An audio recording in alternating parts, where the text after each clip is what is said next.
So abusuya NPP corrupt officials na abusuya enne breaking a yɛde brɛ mu no ebe shock mo NK Obrempon waba aba be make submissions bi na ense tribunal court no ɛho controversies bebree na list of NPP corrupt officials any omo sika twitwiri a omo adi a line up omo ɛwɔ tribunal court no enye asam ketwa abusuya NK Obrempon de ho nsɛm a nsɛm a ɔka no ɔse saa nkɔɔfo yi a ɛkyɛ sɛ ɔmo nyinaa din apiepie ɔmo nyinaa ni kwan sɛ yɛde ɔmo ho ɛkyɛ mo na the likes of NSS scandal ɔsɛe SB ne gifty ɔware ɔhwɛ sika a ɔmo di no saa NSS ghost name the likes of miracles aboagye chairman wontumi kwabena edubuan Abdo Wahab Maxwell Kofi Dwuma ebusuya edi no enye asem ketwa na according to NK Obrempon no ɔse saa list we nyina yen line omo up na se yede omo kokɔ pie mu omo face justice no ye jeli omo a wohwɛ kro no a omo abɔ man na wohwɛ de wa oman ne nso ACB so far eni kwan sɛ president Mahama de saa nkɔfo we ho ɛkyɛ omo nti no tribunal court no saa NPP for the lives of Afenyo Markins mo omo keka ho nsɛm omo mpɛsɛ bɛba so no de abusua saa efri baby free NK Obrempon de ho nsɛm aba betu dwa mo yɛnkɔ na yɛnkɔnkɔti yɛba yɛde de aka ɛbɛto am so na nansa na yɛbɛkɔ no Ghana ha sɛ open computer papa and a laptop papa na we use ya Boria Periodic computers and accessories ho na obenya laptop papa na we using the location enye ira kwan o Kumase Buokrom Estate Eli Frey number na egu ye screen ase na ebusu mo yɛnkɔ na yɛnkɔnkɔti yɛba yɛde de aka beto am so sa $1 billion no eno yese yɛde prapra kwam etutu nnua ene niema esisi kwan ne kwan keke ana ama sabre aban na yusu sa $1 billion yi eno ana the clarification about press release clarification on the accounting treatment of Accra Kumasi Express way no womo so di aba na womo kase dabi enya no kra the Kofitonto akwa chro from Controller and Accountant General Department no the Kofitonto akwa chro ni nyina no bosurom ka enya no kra eti yankan Controller and Accountant General Department for womo letter womo so edi aba be trobontin eba be kyerɛkyerɛ nsɛm na yenyina yento adwumadi no so mfama o say the attention of the Controller and Accountant General Department has been drawn to claims circulating on social media suggesting that government has spent almost 11 billion Ghana cedi on the Accra Kumasi Expressway project, even though the main construction works have not started. The Controller and Accountant General Department wishes to clarify that this claim is based on a misunderstanding of government accounting procedures. The Accra Kumasi Expressway is one of government's flagship infrastructure projects to avoid the delays, funding challenges, and cost overruns that have affected similar projects in the past. Government, acting through the Ghana Infrastructure Investment Fund, established the Accra Kumasi Expressway Limited, a special purpose vehicle to implement the project.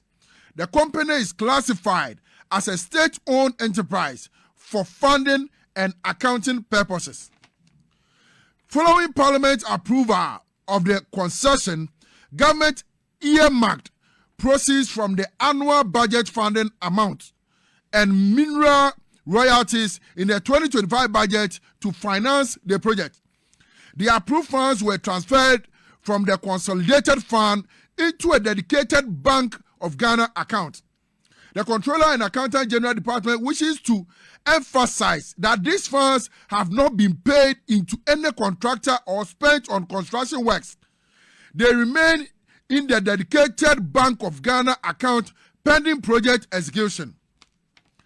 The ongoing right of way clearing by the Ghana Armed Forces is a separate preparatory activity and is not being financed from these funds.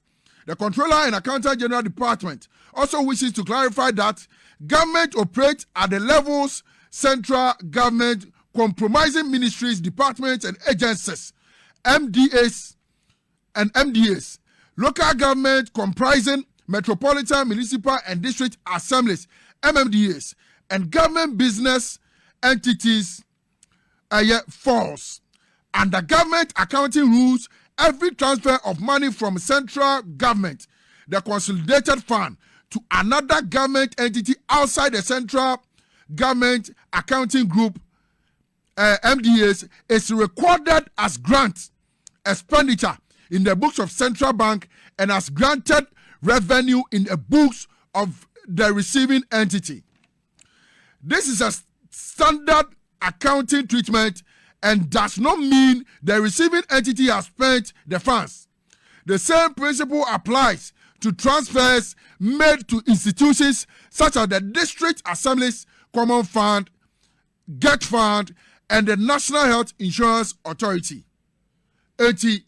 From the Controller and Accountant General Department. Asi Kofitonto Boa and Semina Kofitonto, the former head of Information and Public Affairs at the Ghana Embassy in Washington, D.C. As I say, aid to Alhaji Mahama Baumia, flag bearer of the NPP, no, Kofitonto and Semo Kokan Wabua, the Okumise Owie of Fre NDC for criminals. Hey, Kofitonto. A pot calling kettle black. Call a pot. I want to offer kettle black. Jabidie want to offer kota say oye tuntum. Jabidie at say NPP for. I want to offer kota say what oye tuntum Kofitonto. Do you know criminals? How many of your officials have been arrested so far? Mr. Santi, give me the data. Yamubonche Kofitonto. Then when we talk about criminals, you see them. This is the Kumasi Accra Expressway. And then the question is, a soldier for a member by member will chrome. Wamuguso, Wamu clear quino, Wamubu Nyagu, Wamubu, and me I walk when Bibia ABC Express Road you quine. And another one in my ocean. Na soldier for Tiom, no more yet, Juma. Na Sani Swadi winning. Ebi entimi any MPP fuafa na womu nim said ye kwan papa womu nim said ye interchange womu nim said ye womu be ye development project e be bo man Ghana ntino yentu ye nkrofo ngum na womu nkodi di president John Dramani Mahama tam womu nkwa no womu nkodi di NDC fuatam so womu ye criminals Kofitonto. If you see a criminal ube hunu. The party ayo Okroma for the past 8 years. Under the former president and Addo and Alhaji Mahmoud Bawumia, what is more criminal than that? I didn't hear criminal sense, the AC way, a BC Ghana da. The president John Dramani Mahama, any NDC abai aye, a BC wame muda, a BS baby obi mekan chirame. We are soldier for a mama. And womu gu kwayem, and womu gu pom, and womu tu miasie, e bie kwanum, se beye na expressway roadway bebaso. And yamingwa, the former roads and highways minister wanu, every Ashanti region crabeka say kwane wu yama Ashanti region. E tebeya President Mahama onyai. She tent, and a soldier for abuba omodem. And womu di yes ejuma we. And so MPP fuani. They don't even respect them. But yes, suma Kofitonto. Na Kofitonto nko. Na wanko kase. Way na buy na spending. Kofitonto, talk about National Cathedral. How much did your government spend there? How much did your government spend there? How much within 8 years? How much did your government borrow? Kofitonto, within 8 years.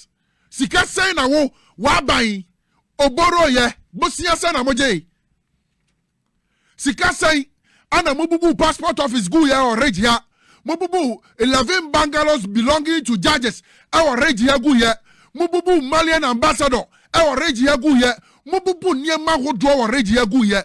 How much mo evaluation properties and another kokufado ane Alhaji Mahmoud Bawumia eka go from Regiano Kofi Tonto wonim ne valuation wonim ne value after some bubu those properties Musai invested almost $100 million in a hole, in a pit.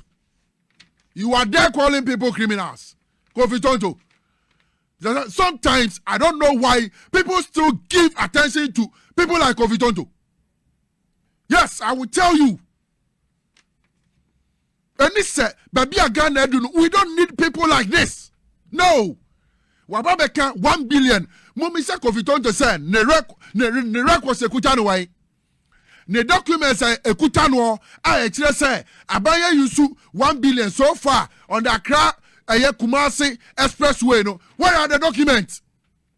You talk like kids. Some of the NPP communicators moka sati say abofra afen ya kire ne kasa abofra na no ntiye and Kofi Tonto is one of them. Anytime I'm on TV so and radio so no, then I laugh. Because he's part of the reasons why I want my way and can sign it under him. Or Kwatina Washington DC, then they see her. As head of information and public affairs, then they see her Washington DC, Kofi Tonto, under you. Then I want to be here her. What Babeka and Abai and you $1 billion. What are your documents? My engine is a CSA Kofi Tonto for documents, bra. MPs, Beba Quatina form. But Wakoka says somewhere for the intent time so we are seeing there. We are after NDC for, including the president, said they are criminals. Because that project, President John Dramani Mahama here. So if you say these guys are criminals, you are adding the president to it. Mokramu nye criminals. Mo. Every sector under Kofi Tonto, government, NPP, every sector, Mabokrono, my Wieska. Sika ma Wian wo man where adeketwa. Yanko National Service Authority. Yanko says here, NPP for so far, Iyoko any NIB achiwam, any sika akwakodi wo monchen. Ebusia ene na da TV ni so come live on TVSYZ. Go to Facebook at 979 FM. Facebook ubenya TVSYZ ubenya na fe wa hunu mpanifo a homo serve and kufu ado a yachiwam. Ni yamo mobile no makofie. Yamo boso osesi be entry former executive director Edema National Service Authority. 650 million a year. Your friend is saying Ghana cedis. Because he says, can remember the same old cities in just $1 trillion on the 650 million Ghana cedis. Or say SCB entry. Or pepe, wow, pepe. Jessica, good. Jessica, I a good TV so. Kofi Tonto, mon friend baby o no me hwa de. The party, past officials are Iyoko any NIB atiwom. Former officials. Yatiwom akọ Iyoko, yatiwom e de akọ NIB. And go so ono. Osasi banki 650 million Ghana cedis. 50 million egu akire no nko akura no. 50 million nko ya titiscan 500 billion. Oyama sew. Oyama sew wo. Wonu de MPP fire 600 million no abema osan mon calculate 50 million pano aye titiscan 500 billion. You want and Kofi Tonto you are talking. Yanko number 2 Abdul Wahab Hanan Alodiba, former National Food Buffer Stock Company CEO, allegedly attempted to withdraw in form of a frozen account while standing trial over financial loss. 78 million Ghana cedis. What the quantity is 780 billion. Abdul Wahab Hanan. Wafa. Yanko Dennis Miracle Abajiwa. Nancy ya chenwa. No kwadem no. Yanko no honi ehwe. Dennis Miracle Abaje, former executive secretary, Interministerial Coordinating Committee on Decentralization, 55 million Ghana cedis. Titisicano 550 billion procurement. Then it's miracle about Yakwashan to Yoko channel. And one man bail 50 million. So say, oh, fear or cockot. Yanko Kwabina Dubuahini. I see a former Director General, National Signals Bureau, 49.1 million Ghana cedis. That's 491 billion old Ghana cedis. These people, Jesus Christ of Nazareth, NPP for Yachiwam, and then the Bushame Bobo Swatcher where we are. Freuniano Meshabi, Adi NPP for the Adi of my Ghana, Fran Uniano, Freumame, Freu Papa, Casadaba Show. TVS YZ, Pound 7.9 FM. Wamu yi NPP sika hodo akwa di mpanifo bi nkyɛn. Bra na bɛhwɛ bi. Na next time mo kɔto aba 1-2 aba man bi before. Efisɛ mo finance minister Jane. Dia wakyekye sa sika we Jane. Oni krom ha. Wakɔgye green card wɔ America. Yanko Bernard Antwibu Asiako. Dodo na friend chairman wuntumi. Asante region ano chairman wɔ hɔ. Anima NPP Amanyo Kono. 30 million from Exim Bank or the fraudulent document and a kwaji loan. So chairman won't to me. Chairman Ajabesi and Chia, Ajabesi and fine yet there was a media. I was a sunny a fair war. Chairman Adada Exim Bank. Chairman Adada Exim Bank. I was a sunny a fair wound to me. If you say what the fraudulent document and a quad data Exim Bank for agents are 30 million Ghana cedis. Road contract, I would work, cocoa road contract, I would work, or G1 yet, your years was sapete. Of course, Samra boy, or Diverti Tano River, or Diverti River Samre, and were two a good year on my name, we know they can say, and so yeah, toy on the 29th day of June 2026. Ensuring in aqua tie Samra boy about 30% of the town. Chema Untumintia. And then a more cano. And then a more year. Cofitanto, what's the one a year criminal? Jabidie of Frekota Tuntum. Yabat Chemwase, Brahma Bo Cromwa. Yanko Kofia Palua. On one party. Name of no Sansuma NPP. Akpalu, LPG gas. No Sansuma NPP. Etini Wubom, Kofi Akpalu na dada hono. Or a leader of the Liberal Party of Ghana, LPG. Tie. I see one on the investigated for alleged fraud, finance loss, dissipation of public funds, there's a falsification and money laundering. Kofi Akpalu. Yo kwacheno. Ame ya money bail. Anu wapie. A penny for you know, you do masem. Everything here happen under NPP. From 2017, I did to me Monsa up to 2025. Now, that go for to see from Sagana Mampani and then for 4 years as when you know Cromwa. NPP for under them.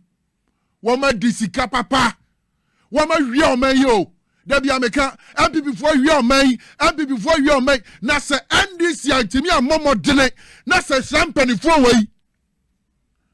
Yanji Yesika amoma nko jela. Ghana for fen chamoda. Seman timi anje Jessica. Seman timi an fa punishment so and tunklo for way so. Ghanaians will not and never forgive you people. NDC. Me catch them on enema tie.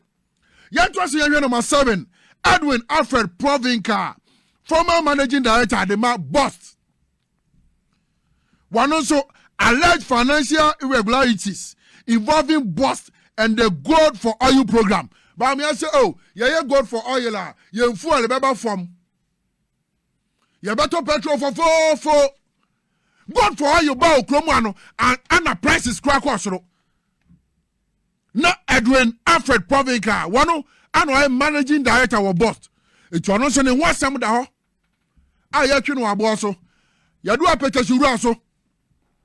1 or 2 petesi boka. A petesi. 1 no pe. Maxwell Kofi Juma. wano pa na kurom a watimi aton apetesi no wabo kafum from eti maso Kofi Dwuma former managing director de ma Gihok apetesi no mto ho ensa ya wiabo ani ya ton ho wo bokasa twom na mutie alleged financial irregularities involving Gihok resources etu ano de Gihok sika no wa dibi papa wa main Kofi Dwuma wa main and Kofi Tonto etwa se nipa do we no nyina ho ana wa ba be ka kire yen se and this for a criminal visa if it's almost $1 billion and you clear Accra Kumasi Expressway what require only any document to back it eti and this for ebeye kom no ma hwe na Kofi Tonto akeka sensem we ya fine and yes ade amonche no Kofi Tonto bo amonche no arrest him, let him come forward with evidence to prove someone use $1 billion and pa ade Accra Kumasi Expressway we no and yes ade Ghana for gidi Ghana for one mo gidi mo ni ma me ka chere ba bu se church media so fa ma na fe yanko and then the Accra Circuit Court Ajeli Kamila Al-Hassan abaywa onye when we fa phone na ensem we wonte Mr. Sante ensem no me nka bio abaywa we video ensem okeka wo mu no up to date one video a misia bia me not interested me mpese me hunu bio abaywa we etam phone sin anim the President John Dramani Mahama tem and some more kind who quarter wako plead guilty if it's a summer who can only in a so what can in Yajuma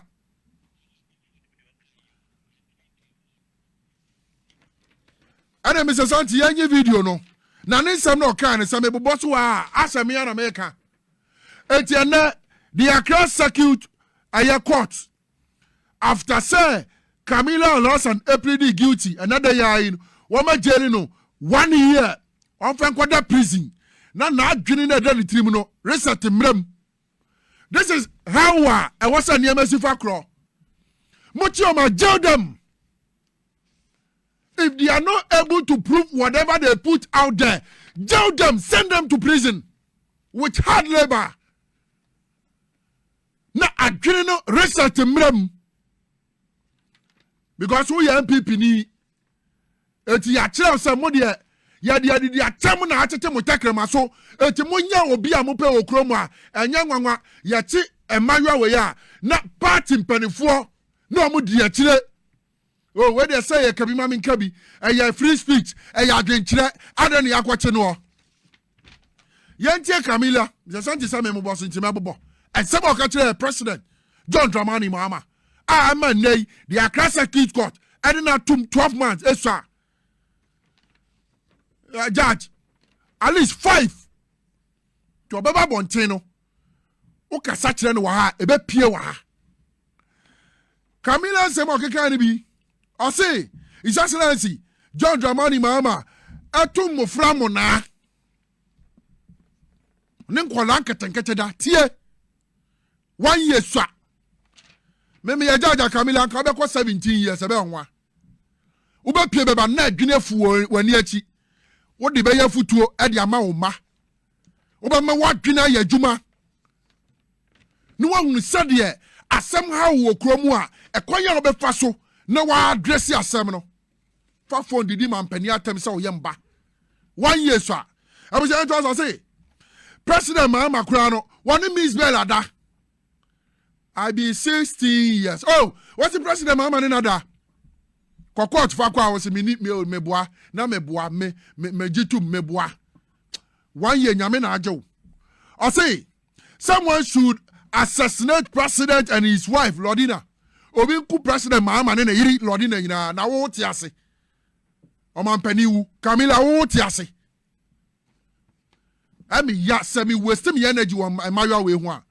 Because be bia ni tirenum was saying cobrin pon ma bebe tire hai nanka eniema ma Penny John Dramani Mahama ye na me boboso but I have to waste my energy on these people because if you are one tine mu no woman nya papa bia antete wom Wama nya maame pabi anka nyansasɛm ankyerɛ omuti amofra omudi NPP achi na omudi mpanifo atam mo maame no na mo kyerɛ sɛ wama ma mo ntete pa ma wofo na mo nkɔ asɔre wama mfa nyamesuro antete mo etimu di mpanifo atam Camilla wose ene John Mahama ka by this time then aka wo ya ho okrom ha wo ya NPP ni etikodi di andi sini atam sa ne ya kyerɛ wo. So abuzuya we ne ensema ekoso e wo political highway so eye NPP corrupt officials na omo ho aka wa hwe list ne edinya ye ba hey NPP